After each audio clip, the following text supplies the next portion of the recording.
வயித்துல இருந்து குழந்தைய கூடன்னு கௌதம், ரேவதி, பூரணின்னு 3 பேரும் வலுக்கட்டாயமா புடுங்கிறதுக்கு ட்ரை பண்றாங்க. நான் என் குழந்தைய கொடுக்க மாட்டேன்னு கத்த ஆரம்பிச்சிட்டேன். கௌதம் உனக்கு வக்கீல் நோட்டீஸ் அனுப்புனதுல இருந்து நீ மன ரீதியா டிஸ்டர்ப் ஆயிருக்க. அதனாலதான் உனக்கு இப்படி எல்லாம் கனவு வருது. இப்ப நான் கனவு கண்ட மாதிரி நிஜத்திலயும் நடந்துருமோன்னு பயமா இருக்கு செவந்தி. ஏய், நெருப்புன்னு சொன்னா சுட்டுடுமா என்ன? அப்படிதான் கனவும். நிஜத்துல அப்படிலாம் நடக்காது. நாம ஒரு விஷயத்த உணர்ச்சி பூர்வமா ஆழமா யோசிச்சுக்கிட்டே படுத்தா அதுதான் கனவா வரும். கோர்ட்டுக்கு கௌதம் இந்த கேஸ கொண்டு போனா எங்க குழந்தை உன் கையை விட்டு போயிடுமோன்னு நீ பயந்துகிட்டே படுத்திருப்ப.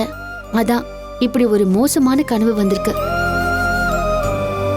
இதுக்குதான் படுக்கிறப்போ கடவுளை பத்தியோ இல்லனா நல்ல விஷயங்களை பத்தியோ நினைச்சுக்கிட்டே படுக்கணும். கௌதம் எனக்கு வக்கீல் நோட்டீஸ் அனுப்பிட்டான். நீங்களும் சத்ரபதி சார் அவனை நேர்ல பார்த்து கேஸ வித்ட்ரா பண்ண சொன்னதுக்கு அவன் கண்டிஷன் போட்டிருக்கான். அதுக்கு சத்ரபதி சாரும் இந்த கேஸ நாங்க கோர்ட்லயே பாத்துக்கிறோம்னு சொன்னதுக்கு அப்புறம் இப்ப அவனும் அடுத்த கட்டமா நிச்சயமா கோர்ட்டுக்கு தான் போவான்.